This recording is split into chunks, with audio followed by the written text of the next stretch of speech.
And what it was playing, they were playing videos or movies about my life. One of the screens had me as a little infant. Another screen had me as a toddler. Another screen had me in my first day of kindergarten. And it was just extraordinary to see that. And I think that my guide wanted me to tell people that everybody has a life review.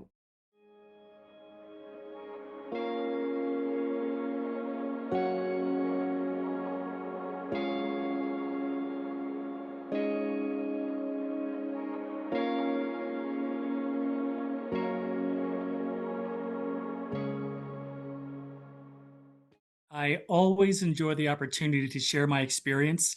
Because my experience gave me so much hope, and I know that it does that for other people too. So I always enjoy sharing it.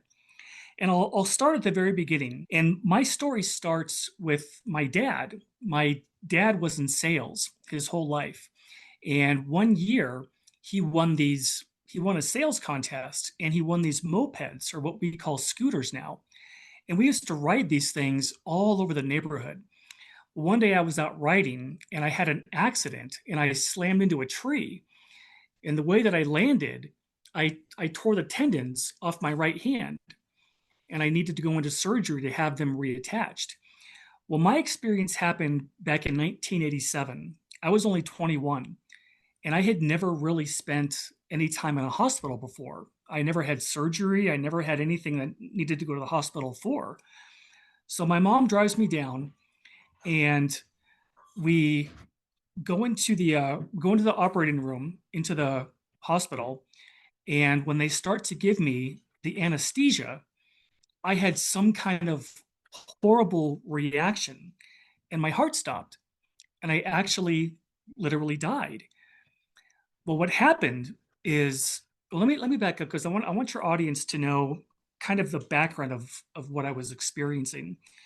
You hear a lot of times about people who've had near death experiences where there's some kind of an accident or they're having surgery like I was, and something happens and they die and their soul pops up out of their body and they're looking down, seeing themselves, seeing what's going on, and then they become aware of a tunnel. And at the end of the tunnel, there's this bright white light. But we never knew what happens. What is this light from? So they start going down the tunnel and they're met by somebody, either a loved one, a family member, a friend, someone who tells them, it's not your time. You have to go back. So we've never known what's on the other side of that light. Well, what they did with me, and I don't know how they did this, but they skipped all that part for me, and my story starts on the other side of that white light. And here's what happened. So they give me the anesthesia, my heart stops, and I clinically die. The very next second, I woke up and I was standing in the most beautiful building I had ever seen. Even now, I still had never seen anything as beautiful as this building was. It was made of white marble. It was so far, it was so long, I couldn't see the end of it. And my first thought was, oh my gosh, I had no idea the hospital was this big because I didn't know what was going on. So, what happened in my left ear, I heard, my name is Alan. I'm your spirit guide. Well, I had never heard that term before. Back in 1987, there was no term about that. There was nothing, all I knew about from my upbringing was angels because I was raised a Catholic. Well, apparently, all of us have spirit guides in our lifetimes.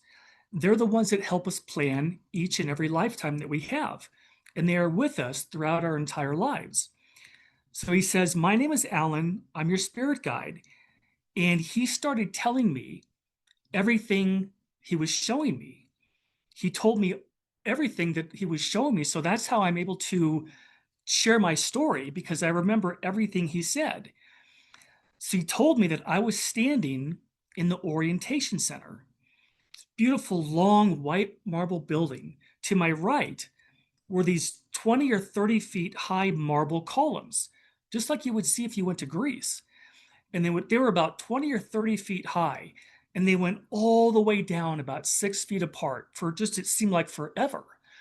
In the middle where I was standing were these tables. They were about the size of somebody's average kitchen table, made of white marble. And there were four benches on each side of of these tables.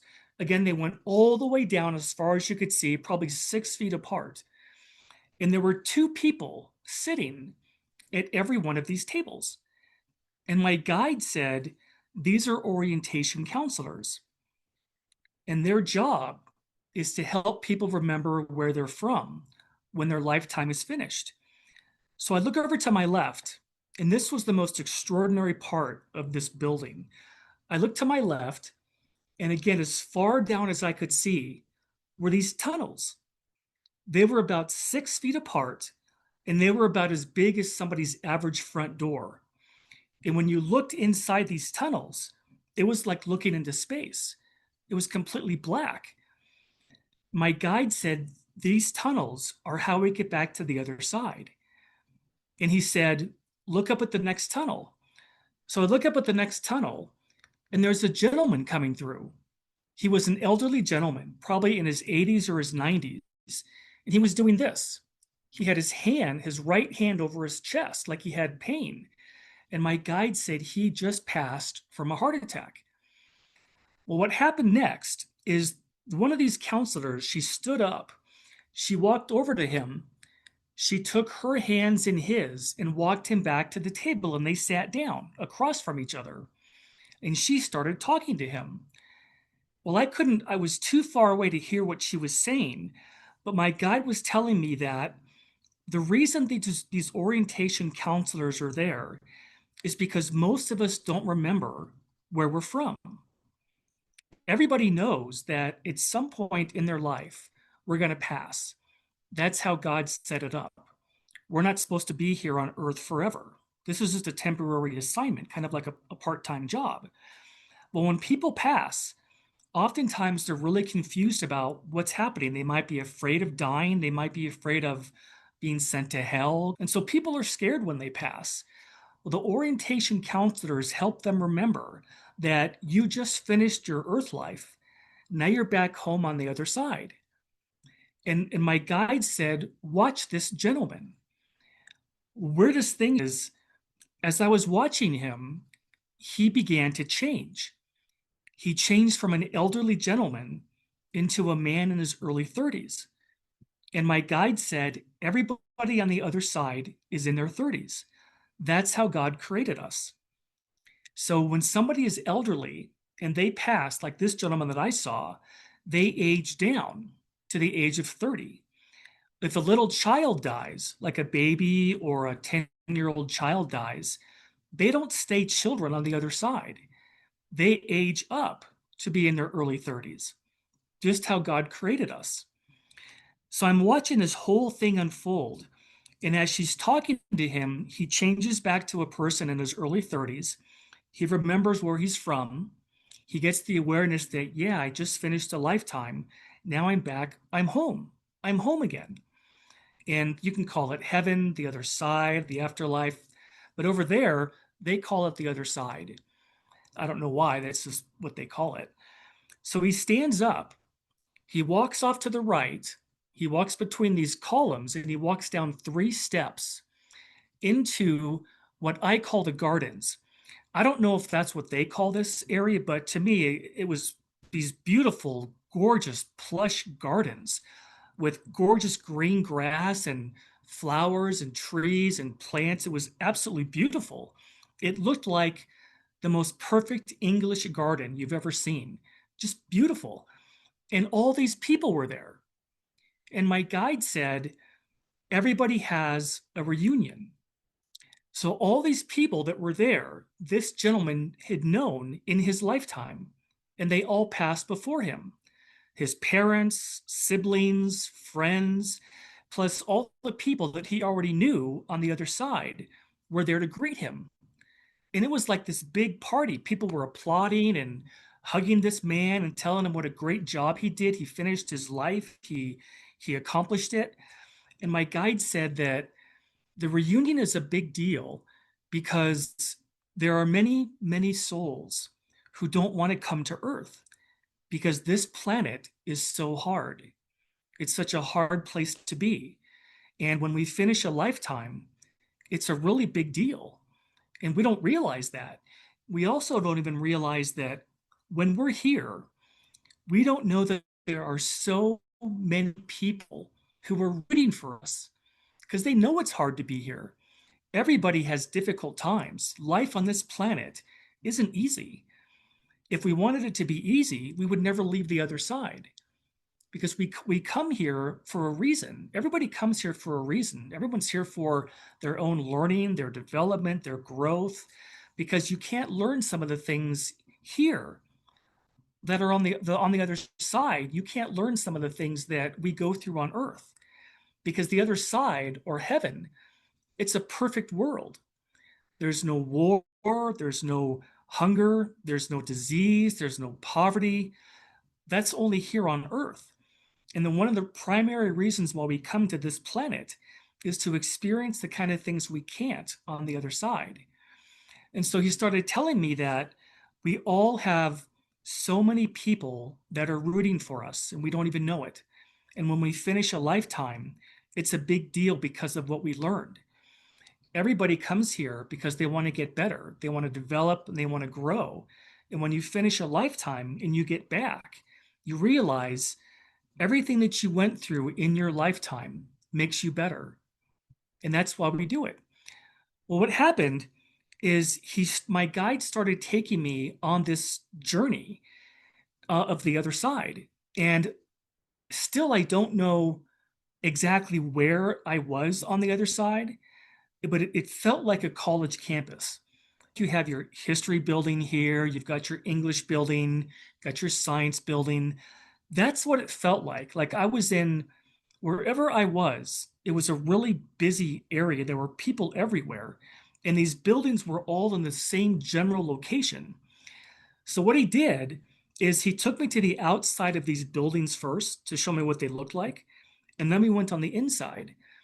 So, the first building he takes me to is this gigantic, huge rectangular building. It was so large. We have nothing like that here on Earth. It was just enormous. It was made of marble. And there were white, beautiful columns all along the outside, all along the perimeter of this building. So he takes me to the inside and we go into a round room. And the best way that I can describe it is it's like a round theater, perfectly round room. And on the top, above my head, were all these movie screens. There must have been 15 or 20 of these different movie screens, just like you would see in a movie theater. And my guide said, "This is the life review." And all of a sudden, every one of these screens lit up all around in a big circle around me. So everywhere I looked, I could see these screens. And what it was playing, they were playing videos or movies about my life. One of the screens had me as a little infant. Another screen had me as a toddler. Another screen had me in my first day of kindergarten. And it was just extraordinary to see that. And I think that my guide wanted me to tell people that everybody has a life review because people want to see how they did. Did you accomplish what you came here to accomplish? Well, the other thing about the life review that was so interesting is that you can feel how your actions impacted other people. There was another student when I was in elementary school. We were at recess one day, and one of the students' name was Troy, and he had something wrong, some kind of paralysis in his legs. He either had MS or Parkinson's, and he had to walk with crutches. Well, one day we were all out playing, and he fell in the playground. So I ran over to him, helped pick him up, and gave him back his crutches, and everything was fine. I never thought anything about that. That's just something anybody would do. Well, I could feel how that made him feel. And it was the most extraordinary feeling. I was like, oh my gosh, this had an impact on Troy. And I never even thought twice about it. So, the other thing, too, about the life review is that it's the greatest teacher of the soul Because if you hurt somebody in life, you'll feel how your actions impacted somebody else. And that's what teaches the soul. That's how we all learn. And the one thing that I was so amazed to learn is that there is no judgment. Everything that we've been told to believe that about judgment in hell, all of these things, God never created a hell. You know how I know that? Because on the other side, all of us can feel God. We can feel him, his presence. He loves all of us so much that he can't even conceive of the idea of throwing away one of his children into a fiery lake like hell for eternity. It doesn't make any sense. But when you have kids someday, it'll be like you can never do that to your child. Nobody can do that to their children, and God can't either. The whole idea of hell isn't from God. It was man-made. The only people that look at your lifetime when you finish is you and your guide. We are the only ones that look at our lives and see, did we accomplish what we wanted to accomplish? And that was called a life review. The next place he took me to, again, was another building that was gigantic. And it had marble columns all along the outside of it. And I don't know why a lot of the buildings that I saw over there were marble, like you'd see in Greek or in Rome. They were just beautiful buildings, but not all of them looked like that, just the ones that he took me to. So we go into this next building and we walk into a room that looked like a regular movie theater. Like just like nowadays, if we went to a movie theater, it looked just like that. And at the front of the room was a big movie screen. And this was something that was hard for me to accept because he told me, I'm going to show you past lifetimes. Well, you know that we were never told about past lifetimes, that it was never something that anybody ever talked about, especially in Catholicism. And my guide said, we have been around as long as God has, eons. And we don't just have one life. We can have multiple lifetimes because we've been around for billions of years. And while I was still skeptical, so we said, I'm going to show you 3 lifetimes. So all of a sudden, the screen lights up in the front of the room, and it's like a movie playing, and it's me. I just knew it was me. I didn't look like I do now. But the movie was of an elderly gentleman. He had a shaved head, wearing a red gown or a red robe. And it was me. And I was in a monastery. And my job in that life was to teach kids about how to be monks. And I could see it as clearly as I can see you right now. It was absolutely amazing. And then it disappeared. Then the screen lit up again. And again, it was me. But this time, I was a shoe peddler. I was a man with a wooden wheelbarrow. And I had all these shoes stacked in this wheelbarrow. And I was pushing it along a cobblestone road. And my job in that life was I fixed people's shoes for a living in the village. And then that one disappeared. And the third one shows up. Again, it's me again. I just know it's me. And I'm a fisherman. And I'm standing up in a wooden boat. And it was either a lake or the ocean. I didn't know which one it was. But I had these nets that I was throwing into the water. And I was pulling them back in. And part of my job in that lifetime was to help feed the village, the community. And this was, again, one of the hardest parts for me to accept because I didn't, I was never raised with that. Nobody ever told me about that it was real. But we can have as many lifetimes as we want or as few as we want. It's totally up to the individual soul. As much as we want to learn, we can come into a lifetime. And the reason that it was explained to me that it's kind of like trying to explain to somebody what it's like to ride a bike for the first time. Nobody really knows what it's like until they do it. That's one of the primary reasons why we come into a lifetime, is to experience things that we can't back on the other side. And there's really, I think, two reasons why we come here. The first one is because we want to develop something, we want to learn, we want to grow. And the second reason is to help other people.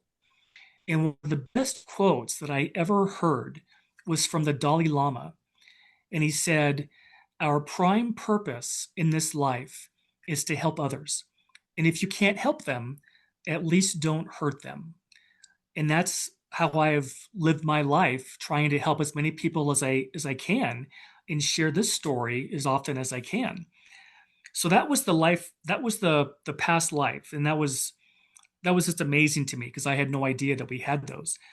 The next place he took me to again was another gigantic, huge building, but it was round, this beautiful, round, gorgeous building. And there were white marble columns all around the outside. And this building had a huge dome on top, this gigantic dome. And so we go inside, and he tells me that this is where we go when we plan a lifetime. I don't know why we go here, but apparently we all go to this building when we plan a life.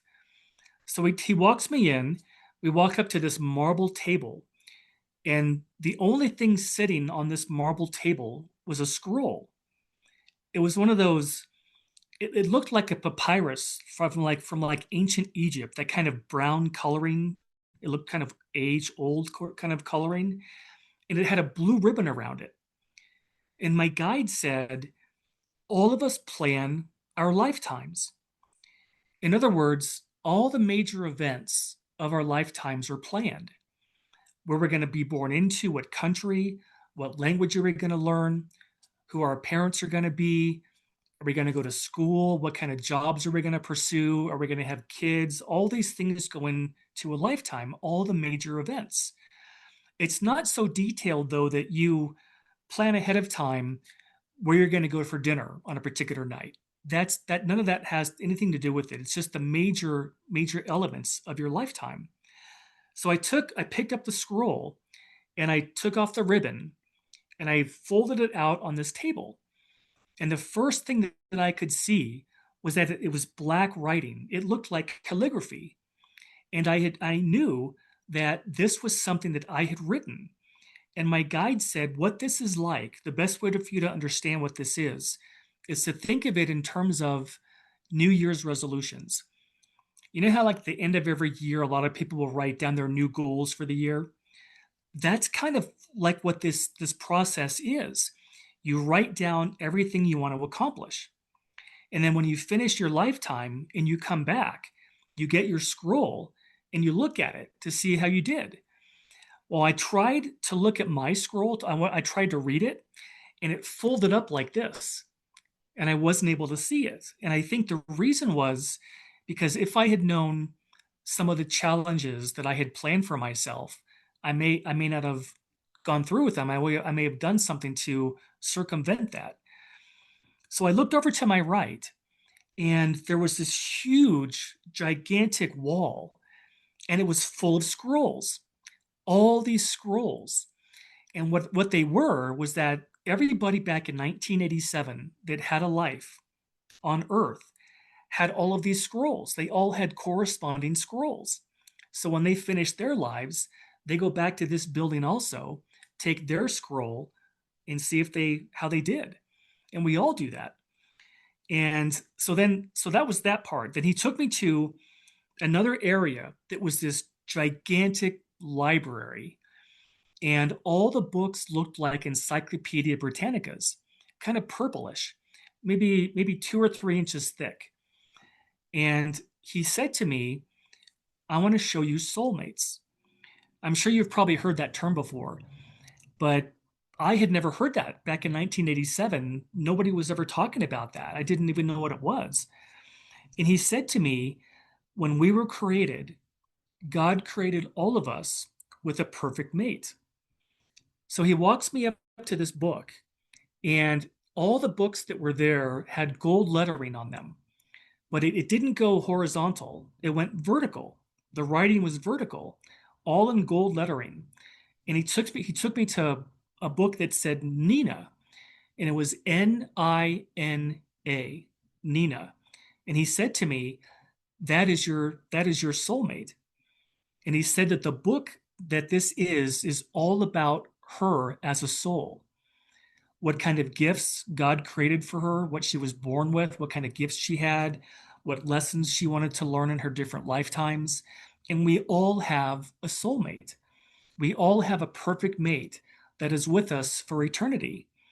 And the one thing I get asked a lot is, does that soulmate come into a lifetime with you? And I don't know. I wish I would have asked if that were true, because I don't know. My first impression is that they certainly can, but I don't think a lot of times they do, because when you come into a lifetime, one of the best ways to learn is by having relationships. Everybody learns by having relationships.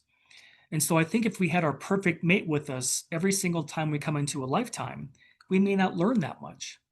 So that's something I don't know if they come with us or not. I just know that we all have soulmates. And I feel like I want to tell people too that if you don't find the person that you feel is like your soulmate in your lifetime, it's okay, because a lot of people don't come here for that. A lot of people come here to challenge themselves, to take on hard things. And if you don't find your perfect mate, it just might be that you didn't plan for that. Maybe you didn't plan to have kids. Maybe you didn't plan to do all kinds of different things, because we all have different reasons for coming here.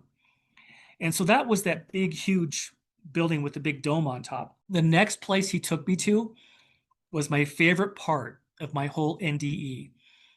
So again, he takes me to the outside of this building, and it looked like it was made of metal, beautiful, shiny metal. And it looked like a stadium, like a sports stadium, like you'd go to see football or soccer or something like that. So we go to the inside, and the first thing I notice is that there are thousands of seats in this building, and it was all empty. It was all empty, and all the lights were on. It was really bright. And my guide said, "This is the planetarium." Remember when you were a kid, you took field trips to the planetarium, and they show you those different visuals on the ceiling? That's what this was like. It was a planetarium. And there was a gentleman behind me, and my guide said, on the other side, people do what they love to do. They don't have to do work to get a job to pay bills. They work in the gifts that God created them with. So the people that were in the orientation center, that's what they love to do. The gentleman that was behind me, he loved everything about astronomy. He knew everything about it. And so he said to me, "Let's begin." And all of a sudden, all the lights went off. It was pitch black. And I sat down. And he said, "When you look at the stars, this is what you see." And what he was referring to was back in 1987, when the average person looks up at the stars at night, this is what they know was there. And our sun showed up, then Mars, Venus, Earth, all of our planets in our solar system. And that disappeared. And then he said, "When we look at the stars, this is what we see." And he was talking about all the people on the other side. And all of a sudden, planet after planet after planet started showing up. First, there were dozens, then hundreds, then thousands, and millions of other planets. And he said to me, "There is far more life in the universe than you can possibly imagine." And I think my guide took me here to tell people two things. The first one is that Earth is not the only inhabited planet in the universe. And the second reason was to tell me that Earth is also not the only planet that you can have lifetimes on. Well, I grew up watching the original Star Trek with Captain Kirk. I loved that show. I would come home from school and I would watch reruns.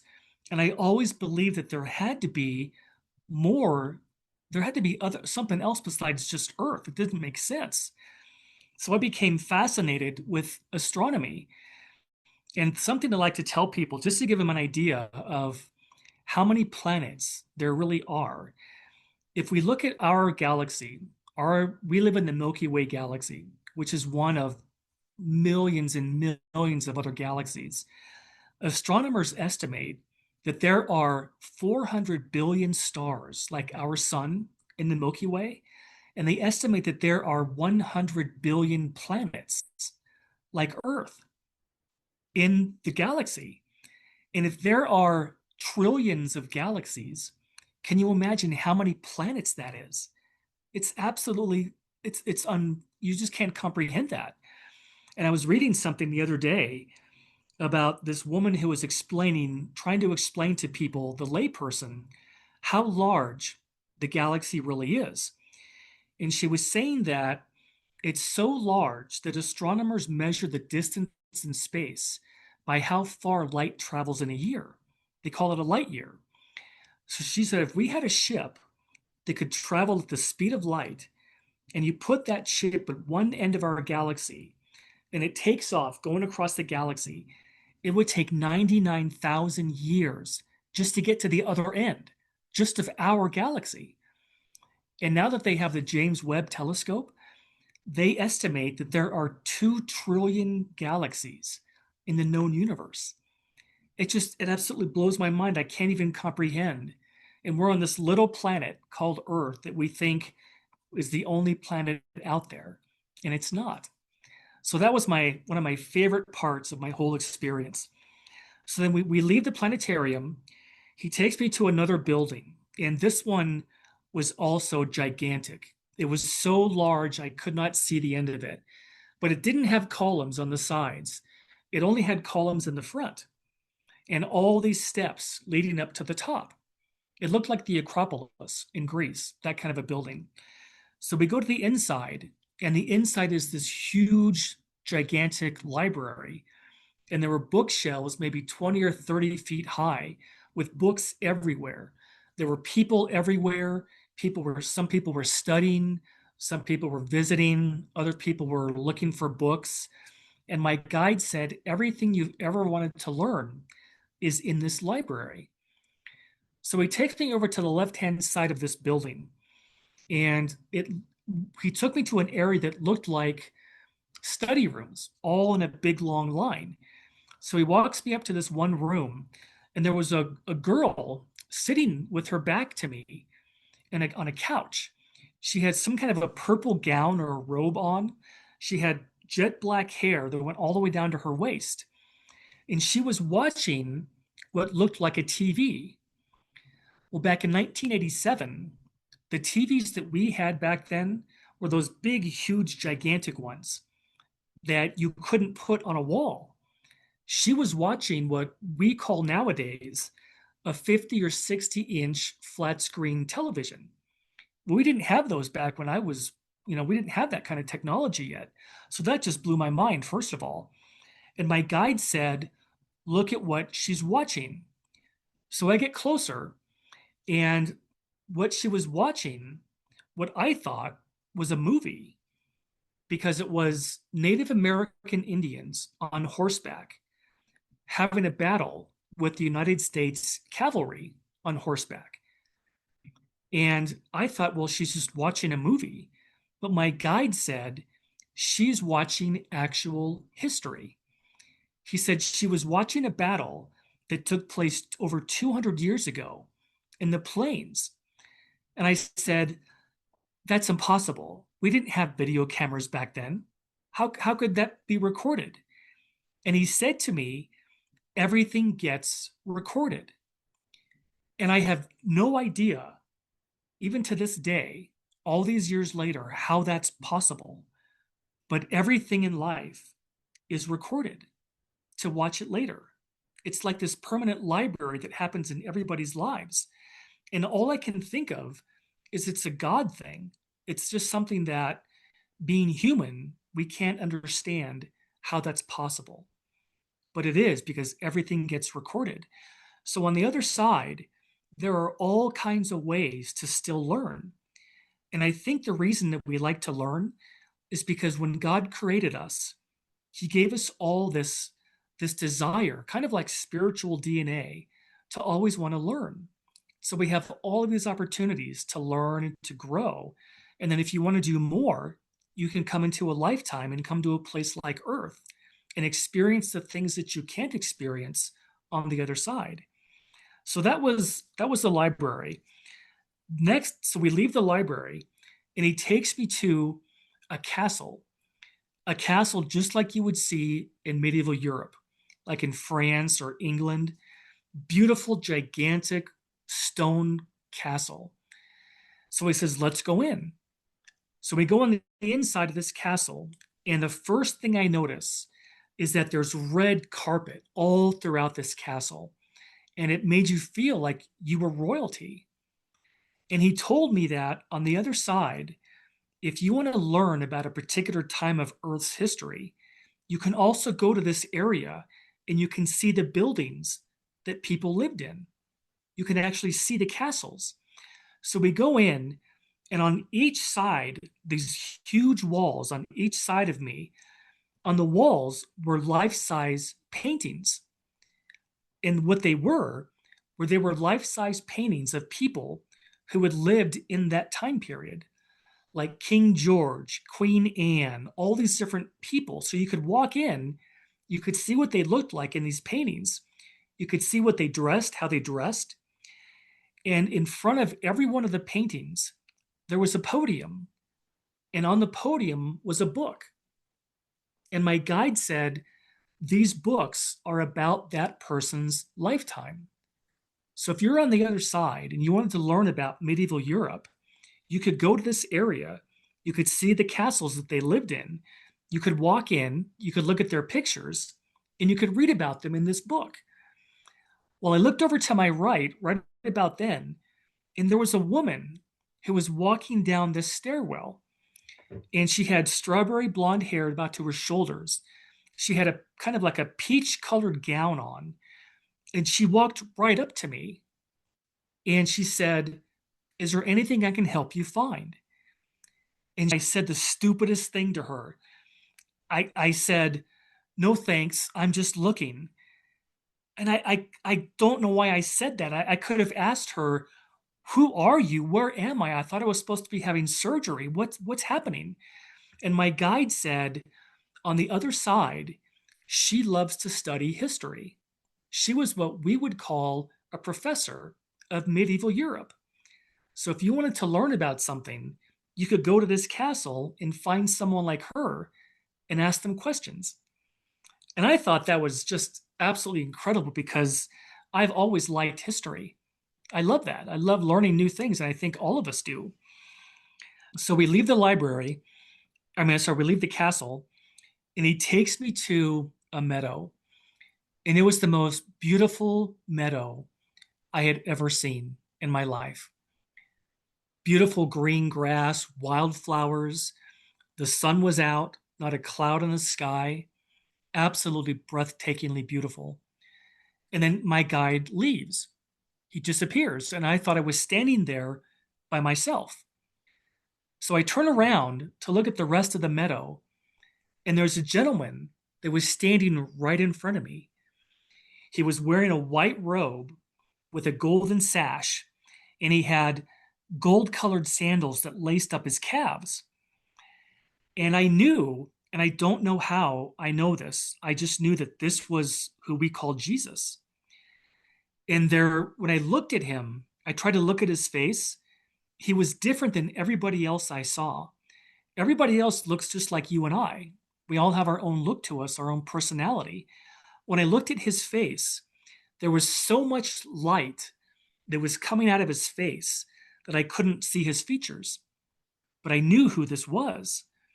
And he talked to me, and he said, "You must tell them there is no death." And the second he said that, boom, I woke back up in the hospital room. And it was so amazing because I was actually facing Jesus. And the most extraordinary feeling I felt coming from him was that of just absolute unconditional love. And the feeling I got too was that they don't care what religion we follow while we're here on earth. All they care about is whatever religion that you follow, that it brings you closer to God. I got no idea from him that you have to follow one particular religion. And I think the message that I want to leave your audience with is that you don't need to be afraid of dying, because the happiest day you will ever have in your life is your last day, because that's the day you're going home. And all the questions you've had throughout your life, all the troubles, all the heartbreaks, all the disappointments that you've had in your life, they all disappear when you get back. And I just want to encourage people to never give up. Keep fighting, knowing that so many people are rooting for you, and never give up, and just do your best, because you'll be so proud when you get back. And that is my whole experience.